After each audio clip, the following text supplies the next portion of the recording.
अगर आप अपनी वाइफ को या गर्लफ्रेंड को गिफ्ट करने का प्लान कर रहे हैं तो आप गोल्ड गिफ्ट कर सकते हैं। इससे बेनिफिट क्या होगा? एक तो आपका रिलेशनशिप स्ट्रांग बनेगा और अल्टीमेटली आपकी इन्वेस्टमेंट होगी। लेकिन कुछ के दिमाग में ये भी क्वेश्चन आ रहा होगा कि कल को गर्लफ्रेंड अगर 9-2-11 हो जाए या ब्रेकअप हो जाए तो हमारी तो इन्वेस्टमेंट जीरो हो जाएगी। लेकिन मैं आपको बता दूं पहले ही कि अल्टीमेटली आप दूसरे भी तो गिफ्ट करते हो जो वर्थलेस होते हैं, बिल्कुल उनकी वैल्यू जीरो हो जाती है। तो क्यों ना यहाँ पे रिस्क लो, क्योंकि बोला जाता है रिस्क है तो इश्क है। तो अल्टीमेटली अगर कल को आप मैरिड कपल बनोगे तो आपकी इन्वेस्टमेंट आपके पास आएगी। तो क्यों ना इन्वेस्ट किया जाए गोल्ड में। तो सोचो सोचो सोचो। अगर आप गोल्ड की हिस्ट्री देखें तो 1964 में गोल्ड का प्राइस था 63 रुपये 25 पैसे पर 10 ग्राम और अब जाके 2019 में उसका प्राइस था 35,000 रुपये और अब रिसेंटली 2020 में जो था उसका प्राइस 50,000 से ऊपर था। मतलब तो आप सोचिए इस गोल्ड ने कितने अच्छे खासे रिटर्न दिए हैं। और अगर मैं पिछले 5 साल का गोल्ड का प्राइस चेक करूं तो उसने 5 साल में yearly on yearly basis 20% return दिया है गोल्ड ने। तो गोल्ड में इन्वेस्टमेंट करने का क्या फ़ायदा है? अच्छा खासा रिटर्न मिलता है। तो चलिए इसके बेनिफिट्स के बारे में बात कर ली जाए कि गोल्ड के क्या बेनिफिट्स हैं। बेनिफिट नंबर 1, जो गोल्ड है वो इन्फ्लेशन को बीट करने में काफ़ी मदद करता है। जैसे सपोज जो महंगाई है हमारे इकॉनमी में, महंगाई जिस तरीके से बढ़ती है हर साल, तो उसे मात देने में गोल्ड बहुत बड़ा रोल निभाता है, हेजिंग अगेंस्ट इन्फ्लेशन।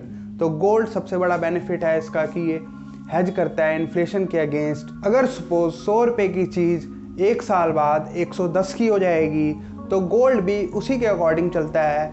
अगर 100 रुपये का गोल्ड है तो वो भी अल्टीमेटली 110-111 के अकॉर्डिंग आता है। तो आपको वो चीज़ जो 100 रुपये की अभी थी वो अगले साल 110 की पड़ेगी। तो गोल्ड उसे बीट करने में मदद करेगा। बेनिफिट नंबर 2, आप गोल्ड के ज़रिए एसेट एलोकेशन कर सकते हैं। जैसे कि सपोज आपके 10 लाख रुपीज़ इन्वेस्ट करें तो आपने 8 लाख रुपीज़ अदर इन्वेस्टमेंट कर रखी है, प्रॉपर्टी में, स्टॉक्स में, अदर थिंग्स। लेकिन आप 20% वेटेज गोल्ड को भी दें जिससे आपका पोर्टफोलियो जो है अच्छा बना रहता है, रिस्क रिड्यूस होता है जिससे गोल्ड से। तो ये हो गया बेनिफिट नंबर 2 जो आपको रिस्क रिड्यूस करने में मदद करता है ओवरऑल पोर्टफोलियो का।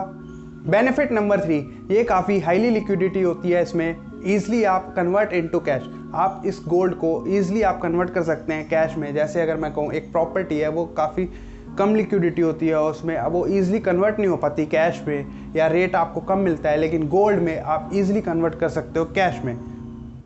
बेनिफिट नंबर 4, आप गोल्ड को एज अ कोलेट्रल भी यूज़ कर सकते हो। अगर सपोज आपको फंड्स की नीड है तो आप बैंक से लोन ले सकते हो एज अ गोल्ड को सिक्योरिटी रख के, तो जिससे आपका जो पर्पस है फंड रेज करने का वो आपका पूरा होगा। और अल्टीमेटली अगर आपको बिज़नेस के लिए लोन चाहिए था तो आप बिज़नेस भी स्टार्ट कर सकते हो बैंक से लोन लेके as against gold. Benefit number 5, आपको मैंने पहले बताया था कि इससे आपका रिलेशनशिप काफ़ी स्ट्रांग होता है। तो मैं यहाँ पे कह सकता हूँ कि गोल्ड बिना प्यार अधूरा। तो आपका रिलेशनशिप भी स्ट्रांग होगा गोल्ड में इन्वेस्ट करने से। एक तो आपकी वाइफ भी खुश होगी या गर्लफ्रेंड भी खुश होगी और अल्टीमेटली आपकी इन्वेस्टमेंट भी होगी। तो चलिए बात कर लेते हैं कितने टाइप की गोल्ड इन्वेस्टमेंट होती है। तो उसमें से पहली इन्वेस्टमेंट है गोल्ड फिजिकली फॉर्म। अगर आप फिजिकली फॉर्म में बुलियंस या कॉइन्स या ज्वेलरी में इन्वेस्ट करते हैं तो उनके भी कुछ एडवांटेज या डिसएडवांटेज हैं। इन तीनों में कॉमन डिसएडवांटेज यह है कि आपकी जो फिजिकली फॉर्म में इन्वेस्टमेंट है उसे आप कल को बैंक में लॉकर में रखते हो तो वहाँ पे आपको रेंट पे करना पड़ता है, जिससे आपकी इन्वेस्टमेंट महंगी पड़ती है, आपको कॉस्टली पड़ती है। और ज्वेलरी में अगर आप एज अ ज्वेलरी आप इन्वेस्ट करते हो तो वहाँ पे जब आप इन्वेस्ट करते हो तो स्टार्टिंग में आपको मेकिंग चार्जेस भी देने पड़ते हैं। और अगर मैं कंपेयर करूँ बुलियंस और कॉइन से तो वहाँ पे आपको कैश लिक्विडिटी कम मिलती है ज्वेलरी में, जो कि बुलियंस और कॉइन्स में ज़्यादा मिलती है। दूसरे टाइप की इन्वेस्टमेंट होती है गोल्ड ETF। आप इसमें एक ब्रोकरेज फर्म में अकाउंट खुलवा के वहाँ पे आप गोल्ड खरीद सकते हैं। अगर मैं कहूँ जैसे कि आप एक डीमैट में शेयर्स खरीदते हो आपकी फेवरेट लिस्टेड कंपनीज़ के, तो ऐसे ही इसमें आप गोल्ड खरीद सकते हो एक ब्रोकरेज फर्म के थ्रू, जहाँ पे आपको ब्रोकरेज पे करनी पड़ती है। यहाँ पे सबसे बड़ी बात है जो आपको फिजिकली फॉर्म में स्टोरेज कॉस्ट पे करनी पड़ रही थी वो यहाँ पे बिल्कुल नहीं है। और यहाँ पे गोल्ड ETF में जब भी आपको अगर फिजिकली फॉर्म में गोल्ड चाहिए तो अपने गोल्ड ETF को रिडीम करा के आप फिर फिजिकली फॉर्म में आप खरीद लीजिए, मार्केट से बाय कर सकते हैं। तो आपके पास फिजिकली फॉर्म में उस दिन आ जाएगा फिर गोल्ड। तीसरे टाइप की इन्वेस्टमेंट है कि गोल्ड माइनिंग कंपनी, जो कंपनियां गोल्ड माइनिंग करती हैं उन कंपनी के आप शेयर्स खरीद के चलें, क्योंकि ये जो कंपनियां गोल्ड माइनिंग करती हैं तो अगर इनके हाथ अच्छा खासा सोना लगता है तो इनका शेयर का प्राइस जो है आसमान छू सकता है, तो जो आपको अच्छे खासे रिटर्न दे सकता है। लेकिन यहाँ पे एक बहुत बड़ा रिस्क रहता है। जिन कंपनियों ने जिन खदानों में इन्वेस्टमेंट कर रखी होती है, ज़रूरी नहीं कि उन सभी खदानों से सोना निकले, तो यहाँ पे ये बहुत बड़ा रिस्क रहता है। लेकिन इसका एक ऑप्शन, दूसरे ऑप्शंस भी हैं कि जो कंपनियाँ जैसे रिटेल्स कंपनियाँ हैं, पीसी ज्वेलर्स, कल्याण ज्वेलर्स, इस टाइप की कंपनियाँ हैं, उन कंपनियों के शेयर्स भी आप खरीद सकते हो, क्योंकि उनके पास स्टॉक होता है गोल्ड का। अल्टीमेटली वो स्टॉक में ही ट्रेड कर रही होती हैं। उनके स्टॉक का प्राइस बढ़ेगा जो कि गोल्ड है, तो अल्टीमेटली उनका शेयर का प्राइस भी बढ़ेगा। तो इस टाइप की भी इन्वेस्टमेंट में आप इन्वेस्ट कर सकते हो। और मैं आपको बता दूं कि गोल्ड जो है रिस्की इन्वेस्टमेंट बिल्कुल भी नहीं है, क्योंकि पहली बात तो ये, अगर गवर्नमेंट को लोन लेना होता है तो वो एज अ कोलेट्रल अपने गोल्ड रिजर्व ही रखती है बैंक के पास। अगर उसे वर्ल्ड बैंक वगैरह से लोन लेना होता है तो गोल्ड पे तो ये भूल जाओ कि बिल्कुल रिस्की इन्वेस्टमेंट है, इसकी वैल्यू कल को जीरो हो जाएगी।